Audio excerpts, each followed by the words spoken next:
नमस्कार, आप देख रहे हैं एटीएन लाइव इंडिया। मैं हूं आपके साथ नाज़िश मेहताब। आज ऑल इंडिया यूनाइटेड मुस्लिम मोर्चा की तरफ से एक बैठक बुलाई गई है, एक प्रेस वार्ता बुलाई गई है, जिसके तहत अभी जिस तरह से देश में निजीकरण हो रहा है और आरक्षण हो रहा है, उसके तहत लेकर यहाँ पे बात होने वाली है। तो चलिए देखते हैं कि क्या कुछ कहना है यहाँ के नेताओं का। कि आज लोगों ने जो है ओबीसी एससी एसटी को मजाक बना दिया है। आप इनके डेवलपमेंट के लिए, इनके हित के लिए आपने आरक्षण का प्रावधान जो बाबा साहब भीमराव अंबेडकर ने संविधान में दिया था, एक साजिश के तहत आजादी के बाद से उस आरक्षण को इन लोगों ने तरीके से हर जगह इम्प्लीमेंट ही नहीं किया। अगर तरीके से इम्प्लीमेंट किया होता तो आज बहुत सारे हमारे ये प्रोफेसर साहब हैं, ये लोग बताएंगे, हमारे रिलीज में सारी बात है कि यूनिवर्सिटियां जो हैं उसमें ओबीसी एससी एसटी के प्रोफेसर नदारत हैं, उसमें स्टाफ नहीं है। आज जो भी हमारे ओबीसी लीडर अगर किसी मामले को लेकर आगे आते हैं तो उनको जो है लीगली तौर पे टॉर्चर किया जाता है और उनको जो है बेबस कर दिया जाता है। और लोगों के लिए आप यही देखिए, बिहारी में देख लीजिए कि एक ही केस है चारा का, जगन्नाथ मिश्रा को बेल, लालू यादव को जेल। ये कैसा न्याय है भाई, जबकि शुरुआत वो चारा का मामला जगन्नाथ मिश्रा से ही शुरू हुआ था। तो न्यायपालिका में भी जस्टिस ओबीसी एससी एसटी के साथ नहीं हो पाता है। कारण यह है कि हमारे लोग वहां पे नहीं हैं। इसी तरह से जो रिजर्वेशन की सहूलत मिलनी चाहिए थी वो नहीं मिली। और अब जो है क्या हो रहा है कि जो बड़े बड़े सरकारी संस्थाएं हैं आप उसको प्राइवेट करते चले जा रहे हैं। जब सारी संस्था प्राइवेट हो जाएगी तो आपने ओबीसी को जो रिजर्वेशन दिया है वो सिर्फ सरकारी संस्थाओं में दिया है, सरकारी शिक्षा में दिया है, सरकारी रोजगार में दिया है, तो फिर उनके आरक्षण का क्या? मेरा नाम अरुण कुशवाहा हुआ। मैं पटना हाई कोर्ट में संविधान विशेषज्ञ अधिवक्ता हूं और न्यायपालिका आरक्षण आंदोलन का राष्ट्रीय अध्यक्ष भी हूं। हम लोगों ने बिहार न्यायिक सेवा में डिस्ट्रिक्ट जज तक के बहाली में आरक्षण भी लागू करवाया 20 साल के संघर्ष के बाद। और ये भारत का जो संविधान है उसका जब हम पहला पन्ना उलटते हैं तो प्रियम्बुल में लिखा हुआ है कि हम देश के नागरिकों को सामाजिक न्याय, आर्थिक न्याय और राजनैतिक न्याय देना चाहते हैं।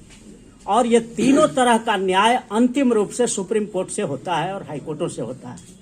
और आपको जानकर आश्चर्य होगा कि ये सुप्रीम कोर्ट और हाई कोर्ट में 3% न्यायाधीश ही मात्र हैं, schedule caste, schedule tribe, most backward और माइनॉरिटी समाज, ये सब मिला करके, जबकि इनकी आबादी इस देश में 90% है।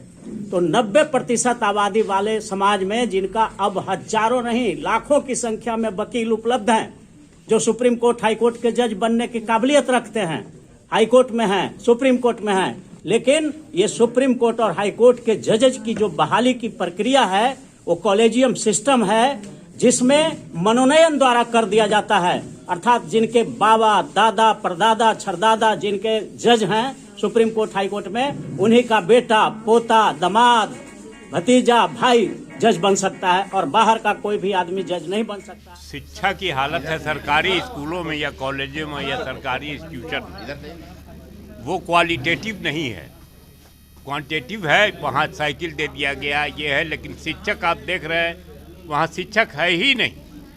और अगर शिक्षक है भी तो क्वालिफाइड नहीं है, वो पढ़ा नहीं सकते। तो गरीब के बच्चे कहाँ जाएंगे? सरकारी स्कूल में जाएंगे और खाली मिड डे भोजन खाने के लिए जाएंगे और चले आएंगे, तो उनको क्या शिक्षा मिलेगी? तो किसी भी नौकरी में वो compete करने के लायक बनेंगे ही नहीं और इस तरह से वो डिप्राइव हो जाएंगे। माने ये एक साजिश के तहत इस तरह से स्कूलों में या कॉलेजों में किया जा रहा है ताकि वहाँ क्वालिटेटिव एजुकेशन का प्रबंध नहीं है।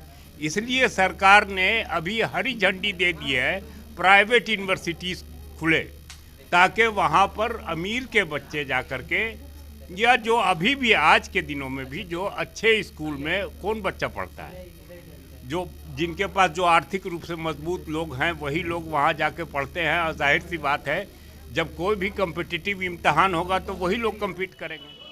तो जैसा कि आपने देखा कि किस तरह से लगातार देश में निजीकरण हो रही है और आरक्षण के मामले जो कि लगातार जब भी चुनाव आते हैं तो उस पर भी बहस शुरू हो जाती है। और बिहार के जो शिक्षा व्यवस्था है उस पर भी लगातार इन लोगों का कहना है कि सरकार है वो शिक्षा विभाग पे ध्यान नहीं दे रही है। आप देख रहे हैं एटीएन लाइव इंडिया, मैं हूँ आपके साथ नाज़िश मेहताब।